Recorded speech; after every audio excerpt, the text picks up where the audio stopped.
Welcome to Yacht Femme, where we talk about the women that make the yachting industry. I'm your host, Andrea Tagliaferro. Learn who they are, how they got into yachting, and what they do today. Meet Elaina Loveless, a passionate ocean rower since age 15. After rowing in high school and college, she co-founded Foarce, an all-woman rowing crew taking on the world's toughest row, an epic race starting in California and ending in Hawaii. Elaina is ambitious and hardworking. She received her degree in psychology, lives in Miami, coaches a high school rowing team, and is passionate about sports psychology, aiming to help others maintain a healthy perspective on their passions.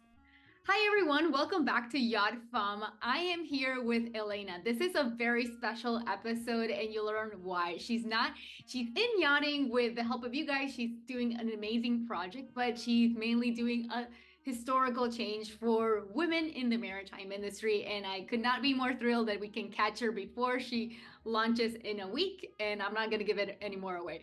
Please, Elaina, can you give us a brief intro to who are you?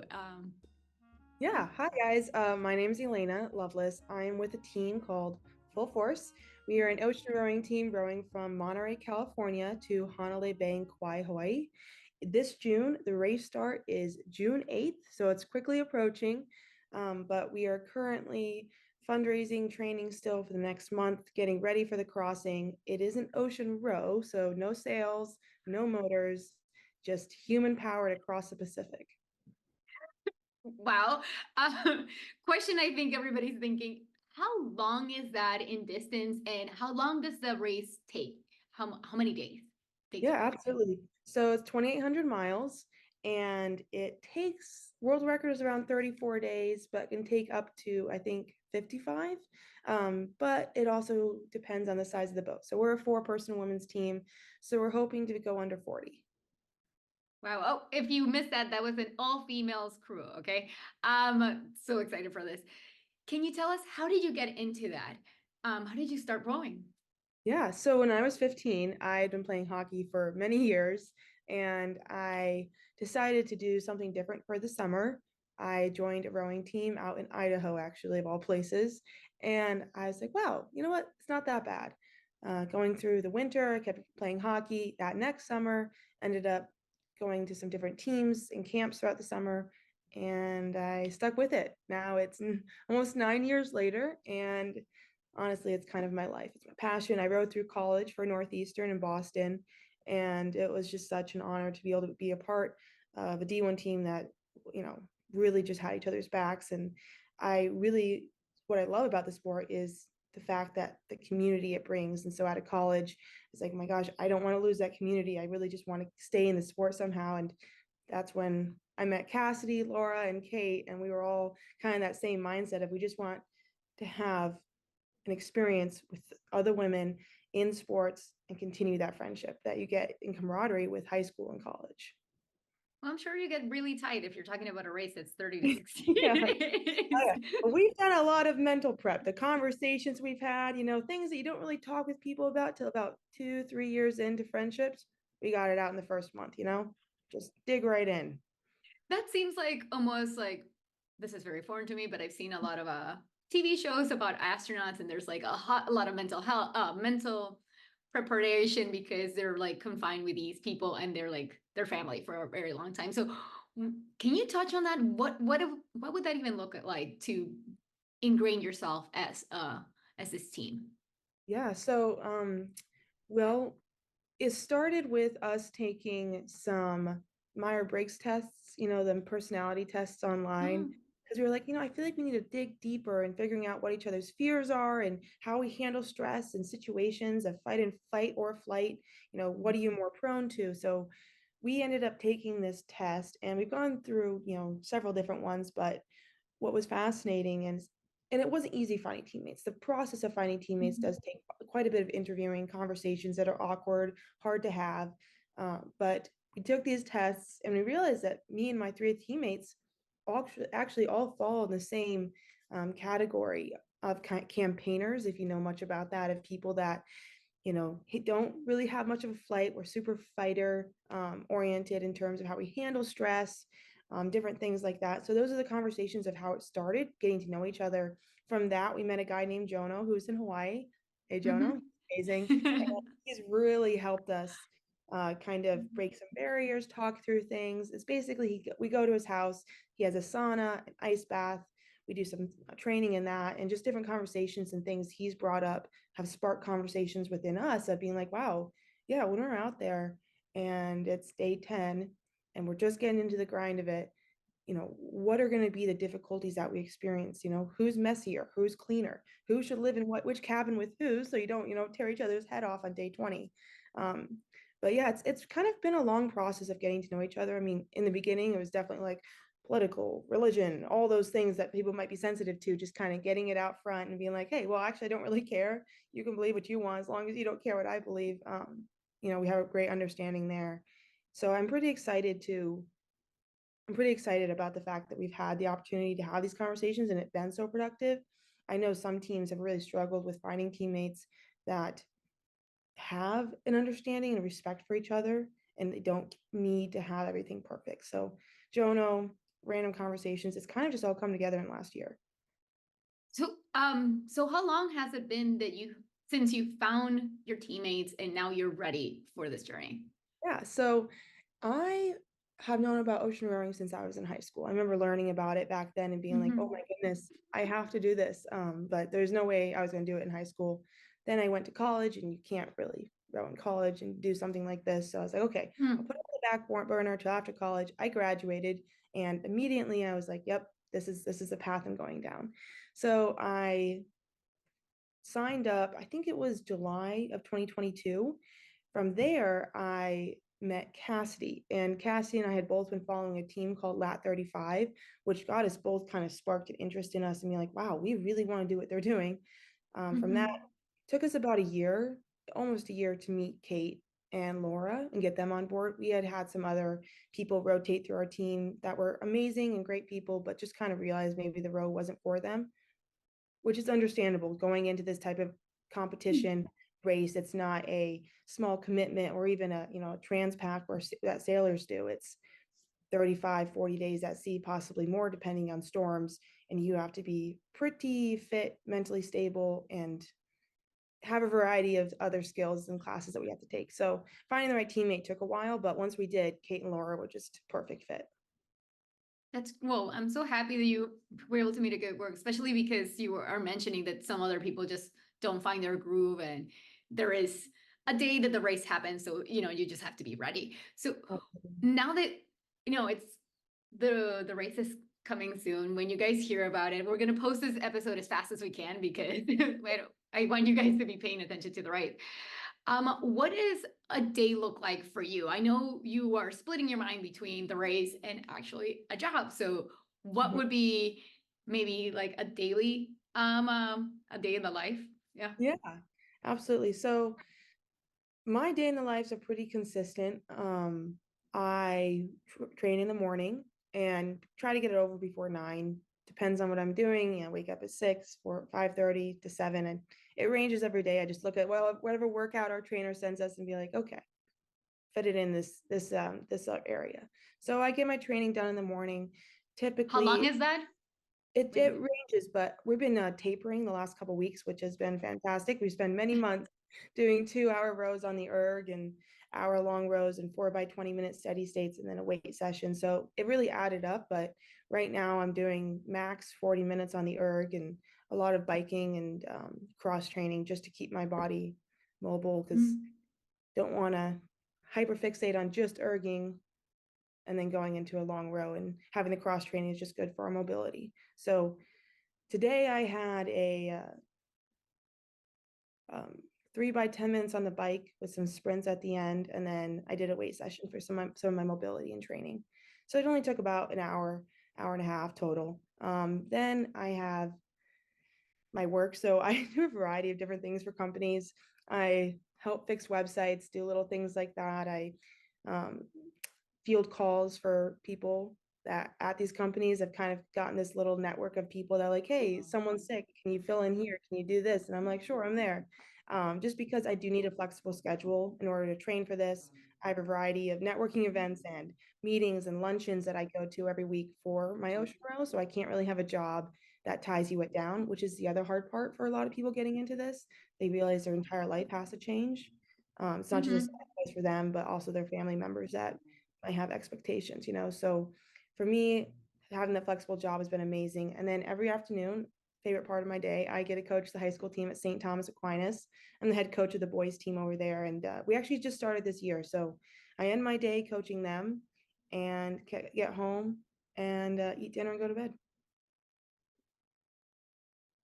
Um, I don't row, but I now follow a lot of people that do running and run clubs because in LA apparently you can't live here without being in a run club. So I've learned a lot about like getting your body prepared for these marathons. And there's of course like eating healthy, and then there's no alcohol. So what other restrictions do you have to attain to aside from your work schedule?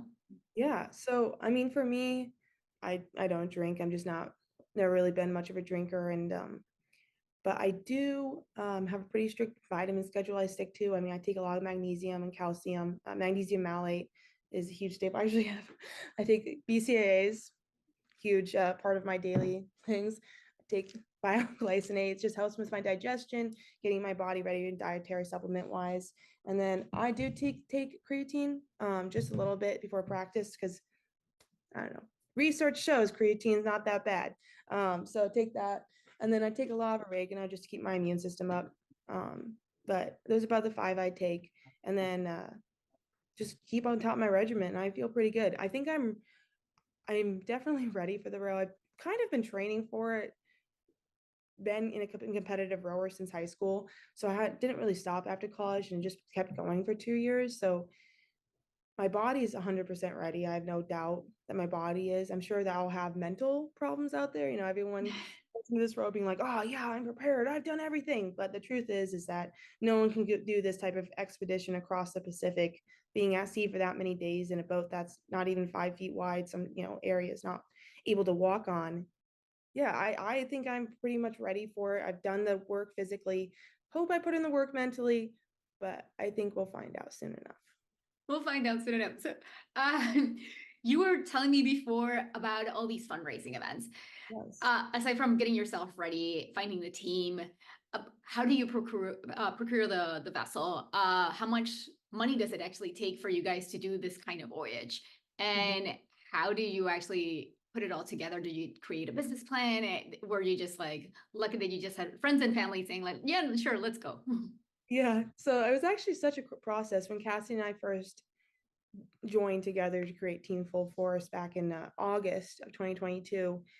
I looked and I was like, this is cool. We're teammates, but what do we do? Like, how do we even get this started? So we reached out to a few teams that had done it in the past, and they were like, listen, you just make a slide deck about yourself, put together some type of sponsorship deck, see what happens. And it has changed. For the first year, it changed every month, of different sponsorship levels and different things that we were offering people because we realized what was working, what was not working. Um, that was definitely a hard part in terms of figuring out where to put everything because neither one of us had ever run a business or done Mhm. anything like this before. So it was new to both of us. Um, I think this, in terms of doing the networking things. That didn't really happen until about a year ago when I ended up meeting someone named David Wells. He runs a media company here in Florida, and he introduced me to the yachting world, honestly. He took me to a luncheon at the Port Everglades Association, and I was like, okay, here in South Florida. And I was like, okay, this is where I need to be. So from there, I kind of started signing up for networking events and going to them. And then I'd meet sponsors, and then they invited me to more things. And quickly, for the last 6 months, my weeks have been filled with meeting the same people and just having the same conversations. But eventually, it worked. We've raised just about $200,000, which is an amazing just blessing. Um, the boat itself costs a lot of money. The training, the food for the crossing, we have to bring about 1 million calories with us, which is a lot in terms of buying all the freeze dried Mhm. meals, having the snack packs made, all that stuff. So all the help that our sponsors have given us, people like CBI, Cliff Bear Incorporated, they're one of our bigger sponsors down here. They help with cleaning up oil spills around South Florida and South America. So they're huge in just doing things for us and helping us and getting us more contacts. But it has been pretty amazing. with the community that I found here in South Florida and just in networking events. I mean, anyone who's going to do something like this, just go to networking events. I mean, I've realized that people are way more helpful or willing to help than you realize. I think it's always awkward to be like, hey, I have this amazing expedition I want to do, and I want you to be a part of it. But in order to be a part of it, you have to kind of give me a couple $1,000s. It's an awkward conversation. It's hard to have. But once I started having them, I mean, next thing I know, I'm asking people for all types of money. And I was like, okay, this works.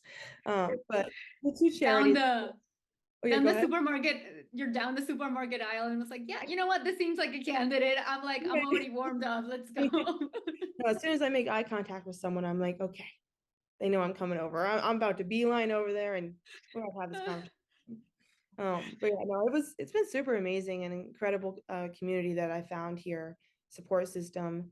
But yeah, I think for us, the things that our sponsors also find intriguing about what we're doing is the two charities we're rowing for. So obviously doing this row, Cassie and I went through 1,000 charities trying to figure out what we wanted to row for and what we wanted to represent as a team. So Papanamakuakea is a big word. It took me about a month to be able to get that. I'll tell you, it sounds pretty, when you look at the word, it's great. But the Hawaiian language is a beautiful thing, but it is extremely difficult to pronounce. It's incredible. So we call it PMDP for short. So if you can't remember, it's just PMDP. They are a marine cleanup organization that cleans up the span of Hawaiian Islands above the populated islands. So they go up there twice a year, clean up the trash, and it costs a lot of money to do that. And it also helps keep the trash out of the Great Pacific Garbage Patch, as well as coming down into the populated Hawaiian Islands. So it protects all types of ecosystems and marine life in the area. And without them doing that, the Hawaiian Islands would not be as pristine as they are currently. So one of our organizations is them kind of helping promote their organization through social media and keep bringing awareness to what they're doing. Other one is Play Like a Girl. So Play Like a Girl is not just a normal pro-feminist, let's go women. It's what they do is they're actively helping communities with young women in those communities, mostly middle schoolers whose families can't afford to keep them in the STEM fields or science fields, camps, classes, whatnot, and in sports. Play Like a Girl steps in and pays for that to happen, as well as running workshops in communities that would need that exposure to the STEM field. So they just are incredible in actually actively doing something for the U.S., and actively doing something for the communities around the world or around the U.S. that need that type of help and support, which is we're really proud to be a part of them. Well, thank you for sharing. I was actually going to ask, what do you guys mission or what are you representing? And you answered that beautifully. Something I ask a lot of people, but I think this may be premature. What is your proudest day in yachting or in maritime? But I think it's going to be in June and I'll hear back from you in July. But maybe something else to date that you want to share that you're really proud that you have accomplished. Absolutely. Honestly, just being a month out from the start line, it's been a really hard 2 years in training, fundraising, sacrificing time with family. I haven't really spent much time with them just because travel for training has taken up all my free time from work, which is a sacrifice I was more than willing to make. But I'm just so grateful that I've had the opportunity to do this. And that's honestly kind of shocking. There was months where me and my teammates were on calls. We're like, guys, I don't know how we're going to get to the start line. We got to do this event. We got to get this training done. We have classes and courses we had to complete. The hours alone on the boat were somewhat difficult at times to complete. We thought, it ended up being okay. Everything works out in the end, right?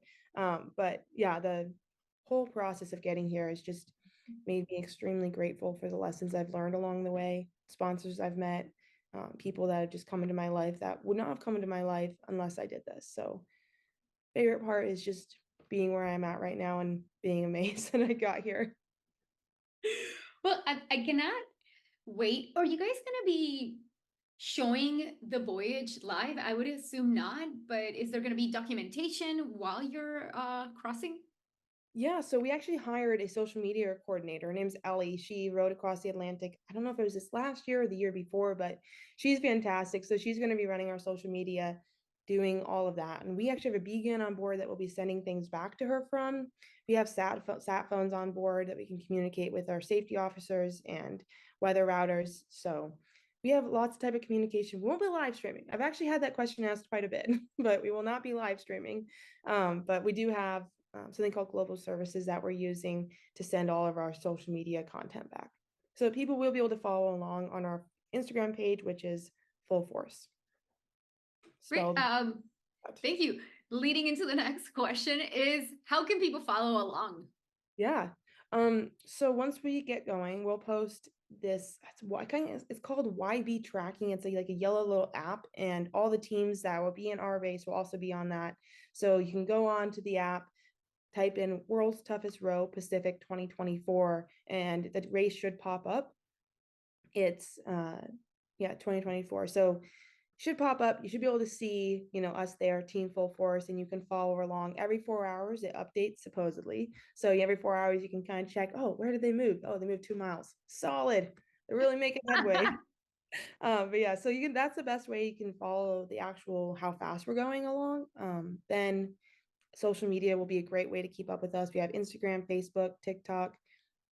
That will be invaluable, and just be able to follow what we're actually doing on the boat, because we'll be sending videos back. Trust me. Our social media, we have a good time with it. Not gonna lie, we we kind of like posting. I mean, it's a page that we can just post about ocean rowing content. It's not like our personal pages, and we can just have fun with it. That's what we're doing. We want to obviously go as fast as we possibly can, but in the end, we're just gonna go out there and we're gonna have a really good time together. And I think actually having this side project, even though that's not the purpose of the row, but being able to like decompress and like, oh, I did a funny video and I'm sending it off, sort of like can help you with the overwhelming journey that you guys are still in the middle of, you said. By everyone that listening, I'm gonna add the links to where you can find her on social media, and then how we can follow along for those every 4 hour increments and 2 mile increments, so we can be tracking her along. Everything's going to be in the show notes, so don't worry if you actually didn't write it down immediately. Before we wrap up, can you tell us, well, two other questions actually. One is, can you tell us a hobby, something that maybe it's not about rowing, something that's really passionate or not that you like doing, and maybe we just don't know about you? Yeah, absolutely. Well, if I'm being perfectly honest, the last 2 years, I have not done very much fun things or hobby-ish. Really, I've done a lot of fun things, just hobby related. For relaxing, way I decompress if I've had a stressful week, I go skating. I played hockey for quite a few years, and I go skating, and it just relaxes me. I put my headphones in and just do little circles with a bunch of middle schoolers running into the walls. So it's a good time. That's kind of what I do for my downtime when I have, an hour or so, or in the weekend after I coach the kids. Because coaching is honestly, I think, my passion. I just love it so much. But it's coaching high school boys, and I help with the girls team and high schoolers, and coaching in this level, and any person, I guarantee, would say the same thing. There can be stressors at times. So that's kind of what I do after practice Saturday. Sometimes just go to the ice rink real quick. Very cool. And then last thing, this is actually my favorite question, is what advice can you give other people that they're starting in, generally it's like yachting or their maritime journey or any project of the scale that you actually are taking on? Yeah, there's like three things I think that kind of pop into my head when I think about this. One, before you go to any networking events, have a really good business card. I started going to them before I kind of had that for my business cards for my teammate, or that type of network started. Put a QR code on them. QR codes are invaluable now. We've gotten stuff off our Amazon list from random strangers that I met at networking events 2 months ago, and they had my card, and I was like, wow, that's amazing. But if I would have had, I think I lost a lot of contacts from not having a card to hand out when I first started going. And then just go to networking events. It doesn't matter, maritime, yachting, looking for a job on a boat, needing to meet captains, whoever it is. Just go to networking events. There will be someone. And also, I have like a different obviously in ocean crossing, I kind of had like a link tree attached to our card, but I think having your resume attached to your QR code on your Linktree. Yeah. the link tree, yeah, just attach stuff like that, because we didn't have that at first. We just had like our social medias on there and a way to email us, and then we started attaching our Amazon list and just different wish lists and things we needed, and suddenly people were just, once again, amazed me at how much they're willing to help and be incredibly supportive. That's great. I think this is very valuable. I've seen being back in the yachting industry, so many beautiful cards, but the QR codes, maybe it's not the most elegant that you can find, but it depends of course, why you're meeting those people. It could be so valuable for you in the instance, and then months later, you will be fascinated with like an email or something that popped up because you made it so easy for them. Like the whole thing is like, make it easy for the other person to reach you and be connected to you. You never know. Maybe they were like in a hurry that day and you thought, oh, that's never going to lead anywhere, but it did. Exactly. I think that's one, like I've had a few people that I met these networking events, people I have become sponsors or friends of mine, and they'll take a look at the cards at the end of the day that they get from different people they've met at these networking events, that just throw some half of them out and be like, yep, these aren't worth it. Yeah. And I'll be like, oh my gosh, why did you do that? What if that person was helpful? And like, well, the card wasn't easy access to what I need, and they didn't put the effort in the conversation, or this little thing that they did that they felt like was not helpful in getting in contact with them. And I was like, wow, you really have to make it as easy for everyone else around you, because no one wants to put extra work in when it's not needed. Make it easy for everyone. And I am so excited to follow you along. Thank you so much for making the time to talk to me today. I feel so honored that you're here online with us. If there's anything else you want to share before we sign off, please feel free to do that. All right, thank you. Well, I just want to say thank you guys so much. Just follow along our journey. There's going to be some really funny moments, and honestly, we'll probably send back some real content of what it's really like on the boats, the salt sores, the I get seasick, so the hurling over the side. You know what? If you want to be entertained for at least a month, a little over a month, probably follow along. You're gonna like it. Great. We wish you the very best, and we will 100% stay tuned. Thank you so much for listening to Yacht Femme. If you like what you heard, please like, subscribe, and comment. Your comment will help us reach a broader audience. And don't miss the next episode. Bye!